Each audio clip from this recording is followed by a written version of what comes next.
Good morning class. अपने इस topic का नाम है नर्वस एंड एंडोक्राइन सिस्टम। अब देखिए, एंडोक्राइन सिस्टम तो अपन पहले ही पढ़ चुके हैं। एंडोक्राइन सिस्टम होता क्या है? ये एक ऐसा सिस्टम है जिसमें जो ग्लैंड्स हैं, ग्लैंड्स क्या करती हैं, अपने सिक्रीशंस को, यानी उनके अंदर जो हार्मोन्स होते हैं, एंजाइम्स होते हैं, उनको ब्लड स्ट्रीम में डायरेक्ट सिक्रीट कर देती है। एक होता है आपका एक्सोक्राइन सिस्टम। एक्सोक्राइन सिस्टम में क्या होता है, इसमें भी ग्लैंड्स होती हैं, वो अपने सिक्रीशंस को या फिर हार्मोन्स को या फिर जो भी चीज़ें हैं उनको ब्लड में ना सिक्रीट करके टिश्यू के ऊपर डायरेक्टली, ठीक है ना, किसी भी टिश्यू पर सिक्रीट कर देती है। तो हम एंडोक्राइन पहले ही पढ़ चुके हैं, हम देखते हैं नर्वस सिस्टम के बारे में। ठीक है, नर्वस सिस्टम क्या करता है, आपकी बॉडी का कंट्रोल और कोऑर्डिनेशन को बैलेंस करने का काम करता है। ठीक है, तो ऐसा सिस्टम जो आपकी बॉडी के कंट्रोल एंड कोऑर्डिनेशन को बैलेंस करने का काम करता है उसको हम क्या बोलते हैं, नर्वस सिस्टम बोलते हैं। ठीक है, अब देखिए ह्यूमन नर्वस सिस्टम, उसका अब ये डायग्राम देख लें। ये डायग्राम्स हैं, ब्रेन से एक जुड़ा होता है मेडुला, मेडुला से स्पाइनल कॉर्ड और स्पाइनल कॉर्ड से बहुत सारी नर्व निकलती हैं। अब देखिए होता क्या है, बैकबोन और स्पाइनल कॉर्ड, लोग बाग क्या समझते हैं ये दोनों चीज़ें एक ही हैं, लेकिन ये दोनों चीज़ें अलग होती हैं। बैकबोन और स्पाइनल कॉर्ड दोनों अलग अलग होती हैं। ठीक है ना, बैकबोन और वर्टिबल कॉलम ये दोनों सेम वर्ड है, यानी जिसका मतलब होता है अपनी रीढ़ की हड्डी। ठीक है, वर्टिबल कॉलम क्यों बैकबोन तो इंग्लिश वर्ड है, और वर्टिबल कॉलम क्यों बोलते हैं, जो आपकी रीढ़ की हड्डी होती है उसमें आपने देखा होगा, उसमें छोटी छोटी छोटी बहुत सारी हड्डियाँ मिलकर के कंप्लीट एक रीढ़ की हड्डी बनती है आपकी पूरी बड़ी। उन छोटी छोटी हड्डियों को हम बोलते हैं वर्टिब्री, और वर्टिब्री से कॉलम बनता है जिसको हम बोलते हैं वर्टिब्रल कॉलम, इसलिए इसको हम क्या बोलते हैं, वर्टिब्रल कॉलम। दूसरा होता है स्पाइनल कॉर्ड। स्पाइनल कॉर्ड क्या होती है, ये महीन जाल होता है, जैसे आप समझ लीजिए वायर्स, आप समझ लीजिए तारों का सा जाल होता है, जो बैकबोन का जो खोखला वाला भाग है उसके अंदर से जाता है और शरीर के सब जगह पूरे पूरे भागों में पहुंच रहा होता है। इस ये होता है आपका स्पाइनल कॉर्ड। अब नर्वस सिस्टम है जो दो भागों में डिवाइडेड है, सेंट्रल नर्वस सिस्टम यानी कि CNS और पेरिफेरल नर्वस सिस्टम यानी कि PNS। ठीक है, तो central nervous system mainly consist of brain, spinal cord and nerves coming out of them. Central nervous system में ब्रेन है, स्पाइनल कॉर्ड मैंने आपको बता दिया, और नर्व्स यानी कि स्पाइनल कॉर्ड से जो नर्व जुड़ी रहती हैं आपकी बॉडी के हर एक पार्ट तक जा रही है वो। ठीक है, अब हम बात करते हैं पेरीफेरल। पेरीफेरल का वैसे तो मतलब होता है आउटर। ठीक है, सेंट्रल एक तो हो गया सेंट्रल पार्ट, एक होता है आउटर। तो पेरीफेरल का में क्या है, दो टाइप के नर्व है, एक तो सेंसरी और मोटर नर्व्स। अब देखिए सेंसरी नर्व्स क्या करती हैं, नर्वस सिस्टम क्या करता है, कुल मिलाकर के आपके स्टिमुलस यानी कि जो आपके मैसेजेस हैं उनको पहुंचाने का काम करता है इलेक्ट्रिकल सिग्नल की फॉर्म में। तो अब इसमें पेरीफेरल में दो तरह की नर्व्स हैं, सेंट्रल और मोटर नर्व्स। अब सेंट्रल ये क्या करती हैं, ये क्या करती हैं, ऐसे ये इन्फॉर्मेशंस को कैरी करती हैं सेंसरी नर्व्स, कहाँ से, किसी भी टिश्यू से लेकर के ऑर्गन तक। ठीक है, और किसके ऑर्गन थे, सेंट्रल नर्वस सिस्टम के ऑर्गन तक। अब मोटरी नर्व्स क्या करती है, ये इन्फॉर्मेशन को लेकर के कहाँ से, सेंट्रल नर्वस सिस्टम से और उस कॉरेस्पॉन्डिंग ऑर्गन तक लेके जाते हैं। ठीक है ना, पहले में क्या है, tissue to central nervous system जा रहा है, दूसरे में सेंट्रल नर्वस सिस्टम से ऑर्गन तक जा रहा है। यानी कि मेरे हाथ से कोई इन्फॉर्मेशन जाएगी वो मेरे ब्रेन तक पहुँची, वो तो काम करेगा आपका सेंसरी नर्व्स, और मोटर नर्व्स क्या करेंगे, ब्रेन की इन्फॉर्मेशन को आपके हाथ तक लेके आ रही है, वो आपकी मोटर नर्व्स हो गई। ठीक है, अब है functionally peripheral system has been divided classified into two parts. अब पेरीफेरल फंक्शनली हमने दो पार्ट में डिवाइड कर रखा है, नर्व्स के आधार पे दो पार्ट है और फंक्शंस के आधार पे भी दो भागों में डिवाइड कर रखा है, सोमैटिक नर्वस सिस्टम और ऑटोनोमस नर्वस सिस्टम। ठीक है, आगे देखें, ये हो गया। अब हम पढ़ते हैं सेंट्रल नर्वस सिस्टम। देखिए सेंट्रल नर्वस सिस्टम आपको बता दें, ये रहा central nervous system. Nervous system दो भागों में डिवाइड है, पहला है सेंट्रल नर्वस सिस्टम जिसके ब्रेन, स्पाइनल कॉर्ड और नर्व्स आती हैं। तो हम पहले सेंट्रल नर्वस सिस्टम पढ़ते हैं जिसमें आता है ब्रेन। देखिए ब्रेन बहुत ही एक कॉम्प्लेक्स ऑर्गन है जिसका वेट लगभग 1.5 किलोग्राम के आसपास होता है। ब्रेन आपकी बॉडी की सारी एक्टिविटीज़ को बैलेंस करने का काम करता है, कैसी भी एक्टिविटी हो सारी चीज़ों को कंट्रोल कौन करेगा, केवल और केवल एक ही ऑर्गन जिसको हम बोलते हैं ब्रेन। ठीक है, जैसे कि temperature control, human behaviour, blood circulation, respiration, बहुत सारी एक्टिविटीज़। ठीक है, अब ब्रेन को क्या है, कुशन प्रोवाइड करने के लिए, यानी कि जैसे आपने देखा ना जब आपका कांच का कोई गिफ्ट आता है तो उसके चारों तरफ वो गद्दी गद्दी वाली पैकिंग आती है। ठीक है, जिससे कि वो जो पैकिंग है अंदर वाला जो सामान है टूटे ना, चोट वगैरह लगने से, तो वो गद्दी गद्दी वाली पैकिंग उससे बचाती है। ऐसे ही क्या होता है अपने ब्रेन के अंदर, आपका जो स्कल है उसके अंदर CSF पाया जाता है जिसको हम बोलते हैं सेरिब्रो स्पाइनल फ्लूइड। ये भी वही कुशन का काम करता है, जैसे वो गद्दी गद्दी सी थी ना किसी गिफ्ट में आती है, ऐसे ये भी एक कुशन का काम करता है। और क्या करता है, ब्रेन को डैमेज से होने से बचाता है। अब ब्रेन के कितने पार्ट हैं, 3, फोर ब्रेन, मिड ब्रेन और हिड ब्रेन। ब्रेन को 3 पार्ट में डिवाइड कर रखा है, फोर ब्रेन, मिड ब्रेन और हिड ब्रेन। तो पहले हम पढ़ते हैं फोर ब्रेन, ठीक है। अब फोर ब्रेन में देखिए पार्ट्स, सेरिब्रम, थैलेमस और हाइपोथैलेमस, ये तीनों मिलकर के क्या बनाते हैं, फोर ब्रेन, ठीक है। जो सेरिब्रम है वो ह्यूमन ब्रेन का सबसे बड़ा वाला पार्ट है, जिसका जो 80 से 85% कंटेन करता है। अगर आपसे पूछा जाए ब्रेन का सबसे बड़ा पार्ट क्या है, तो आप क्या बताएंगे, सेरिब्रम बताएंगे, ठीक है। ये वो पार्ट है जहाँ आपकी नॉलेज, कॉन्शियसनेस, थिंकिंग इससे रिलेटेड वर्क होते हैं, ठीक है। इसमें क्या होता है, बीच में एक डिवाइडिंग लेयर पाई जाती है, ठीक है, वो क्या करती है, इस सेरिब्रम को या फिर इस ब्रेन को लेफ़्ट और राइट, इस सेरिब्रम को लेफ़्ट और राइट पार्ट्स में डिवाइड करती है, ठीक। ये आपका सेरिब्रम, डायग्राम इतना क्लियर है नहीं, आगे। अब जो 2 हेमिस्फेयर हैं, एक तो लेफ्ट हेमिस्फेयर और राइट हेमिस्फेयर, यानी कि 2 भाग हैं जो आपके सेरिब्रम के, ठीक है। उनमें ग्रे मैटर होता है, ग्रे सब्सटेंस होता है जिसको हम क्या बोलते हैं, कॉर्टेक्स बोलते हैं। और एक वाइट मैटर होता है जिसको हम मेड्यूला बोलते हैं, ठीक है। बहुत सारी नर्व्स, यानी बहुत सारी नर्वस सिस्टम की जो सेल्स हैं, नर्व्स, वो कहाँ पाई जाती है, आपकी ग्रे मैटर में पाई जाती हैं, ठीक है।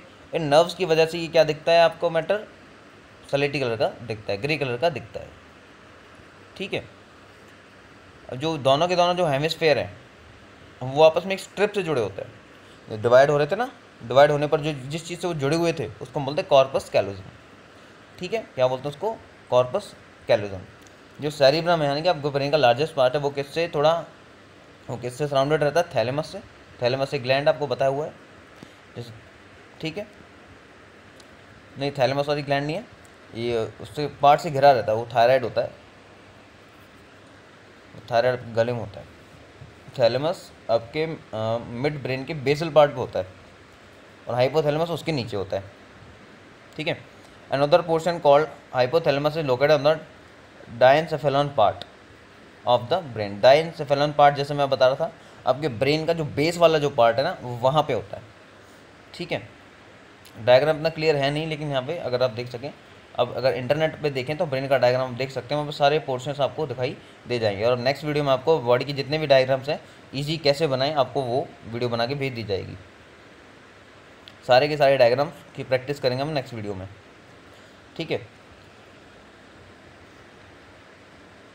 अब है आगे दिस सेक्शन, कौन सा, डाइसेफेलॉन, यानी कि वो basal portion, makes sense of hunger, thrust, sleep, temperature, fatigue, expression of feeling, यानी कि ये सारी की सारी, फैटिक मतलब थकावट टाइप में, ये सारी की सारी हमें महसूस होती हैं। कौन से वाले पार्ट से, हाइपोथैलेमस के बेसल पार्ट से। अब है मिड ब्रेन, फोर ब्रेन में अपना कौन सा हो गया था, सेरिब्रम, थैलेमस और हाइपोथैलेमस, ठीक है। सेरिब्रम हमने 85%, 80 से 85% सबसे बड़ा भाग है, थैलेमस भी देख लिया हमने और हाइपोथैलेमस भी देख लिया था। अब आगे हम आते हैं मिड ब्रेन पे। अब देखिए मिड ब्रेन की 4 लोब्स हैं, ठीक है।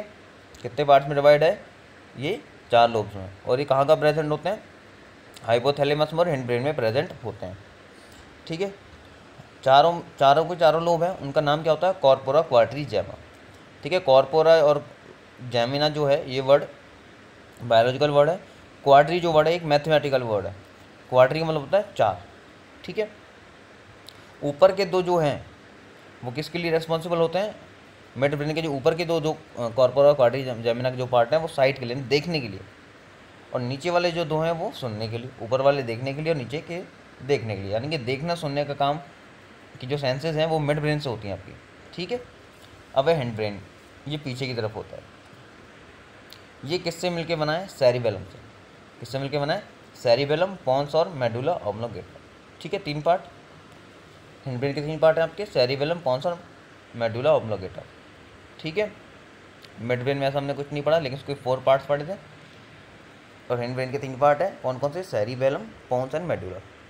सेरिबेलम क्या है, सेकंड लार्जेस्ट पार्ट है, फर्स्ट लार्जेस्ट पार्ट क्या था, सेरिब्रम, और सेकंड लार्जेस्ट क्या है, सेरिबेलम, ठीक है। ये वॉलेंट्री मसल्स को रेगुलेट करता है। वॉलेंट्री मसल्स वो होती हैं जिन पे हमारा कंट्रोल होता है, जैसे मैं अपने हाथ को ऊपर उठा भी सकता हूँ, नीचे रख भी सकता हूँ, तो मेरा कंट्रोल मेरे हाथ पे है ना, मेरे जिन मेरे बॉडी पार्ट्स पे कंट्रोल है, जिन मसल्स पे मेरा कंट्रोल है, सारी की सारी वॉलंटरी मसल्स होती हैं।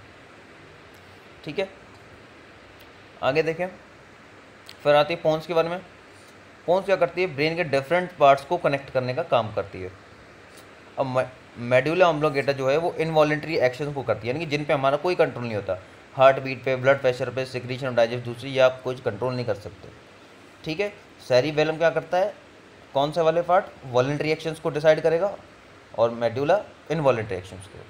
ठीक है, मेडुला एक इंपॉर्टेंट पार्ट और प्ले करती है, जो मेडुला ऑब्लोंगेटा है वो आपके नर्व्स को, यानी कि रीढ़ की हड्डी के अंदर जो स्पाइनल कॉर्ड है उसको ब्रेन से कनेक्ट करने का काम करती है, यानी मेडुला का एक तरह का ब्रिज का काम करता है between brain and the spinal cord. अब आती है स्पाइनल कॉर्ड। ठीक है, देखते हैं क्या है स्पाइनल कॉर्ड में। लंबाई 45 सेंटीमीटर, काफ़ी लंबाई है। ठीक है, स्पाइनल कॉर्ड छोटे छोटे न्यूरॉन से मिलकर के बनती है। ठीक है, और न्यूरल कैनाल बनाती है। ठीक है, ये सेफ़ क्यों होती है, क्योंकि ये रीढ़ की हड्डी के बीच में से जाती है, तो ये सेफ़ रहती है। स्पाइनल कॉर्ड की इंजरी जो होती है ना, वो कभी भी ठीक नहीं होती।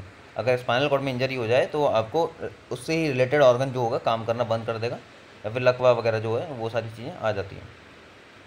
अब बहुत सारी नर्व्स हैं, तो ग्रे मैटर और वाइट मैटर होते हैं इनमें, ये आप जानते हैं, ब्रेन में पढ़ा दी था, मेडुला और कॉर्टेक्स नाम की चीज़ें। ठीक है, ये क्या करती है, स्टिमुलस को लेने का काम करती है और कहाँ तक भेजती है, ब्रेन तक भेजने का काम करती है। स्टिमुलस मतलब मैसेजेस को, मान लीजिए आप सामने की तरफ देख रहे हैं, पीछे की तरफ से आपके किसी ने हाथ लगा दिया, फिर गर्म लग गया, इस तरह के स्टिमुलस लेने का ये काम करती है। ठीक है, और ये सिग्नल्स को लेकर के तुरंत ब्रेन तक लेके जाती है। अब पेरिफेरल, यानी कि एक आउटर सिस्टम है नर्वस सिस्टम का। ठीक है, देखिए this system work extrinsic to the nervous system and hence it is known as peripheral, यानी कि बाहरी रूप से काम करता है। तो पहला सोमैटिक है और दूसरा ऑटोनोमस। ठीक है, अब देखिए हम सोमैटिक के बारे में। This system works for the execution of functions which are perform per as a wish, यानी कि जो हमारी इच्छा से काम होते हैं, ठीक है, वो तो इसमें होते हैं सोमैटिक में। दूसरा आता है with the help of this system the central nervous system respond to the external stimuli, ये आपको पता ही है। एक्सटर्नल, जो पेरिफेरल है ना, वो एक आपका आउटर सिस्टम है सेंट्रल नर्वस सिस्टम से, जहाँ पे सेंट्रल नर्वस सिस्टम आपका वर्क नहीं करता, यानी कि जहाँ से सिग्नल्स सेंट्रल नर्वस सिस्टम नहीं ला सकता, वहाँ के सिग्नल्स आपका कौन लेगा, पेरिफेरल, और पेरिफेरल किसको देगा, सेंट्रल नर्वस सिस्टम को। इसलिए पेरिफेरल तो आपका आउटर बन जाता है, सेंट्रल आपका एक तरह से मिडल भी आप कह सकते हैं। ऑटोनोमस, ऑटोनोमस यानी कि मनमर्जी वाली चीज़। देखिए this system responsible for the functioning of those organ do not work by desire, यानी कि ये इनवॉलेंट्री एक्शंस के लिए मेंटेन करता है। ठीक है, कौन कौन से इनवॉलेंट्री एक्शन जिनमें हमारा कोई कंट्रोल ही नहीं है, जैसे कि हार्ट बीट, लंग्स का काम, एंडोक्राइन ग्लैंड्स, आपका कोई काम कंट्रोल ही नहीं है, तो इन सब पे ये कंट्रोल रखता है। अब autonomic nervous system has been classified into two parts. अब ऑटोनॉमस है ना, इसको भी दो भाग में डिवाइड कर सकते हैं, सिंपैथिक और पैरासिम्पैथिक। सिंपैथिक में देखते हैं this system controls the alertness and excitement in a person in case of emergency situation. This system provide extra energy to the person's body, यानी एड्रीनलिन वाले सारे काम करता है, यानी कि एक्स्ट्रा एनर्जी, जब एक्साइटमेंट है, आपको कभी भी रश हो रहा हो, तब यही सिस्टम आपका काम करता है। हार्ट रेट को बढ़ा देगा, कम कर देगा, ब्रेथ्स को बढ़ा देगा, कम कर देगा। पैरासिम्पैथिक अब ये क्या करता है, responsible for the conversion of energy in the body, ये बॉडी की एनर्जी को कन्वर्ट करने का काम करता है। ठीक है, this system becomes functional during the resting hours and start the conservation of energy, ये क्या करता है, कंजर्वेशन का काम करता है। और ये कब स्टार्ट होता है पैरासिम्पैथिक, जब आप सो रहे होते हैं, आराम कर रहे होते हैं, तो आपकी एनर्जी को सेव करने का काम कर देता है, तो ये भी बहुत अच्छा काम कर रहा है। This system slow down the heart rate, shrinks the प्यूपिल of the I and enhances the, यानी कि आपको जिस एक्टिविटी से आपको आराम मिलेगा वो सारी एक्टिविटी कर देगा, प्यूपिल का साइज़ छोटा कर देगा। ठीक है, न्यूरॉन है, ये अलग टॉपिक है, आपको वैसे है तो इसी का, लेकिन मैं आपको ये अलग वीडियो में समझाऊंगा। अभी आप इतना पढ़ें और उसको याद करें।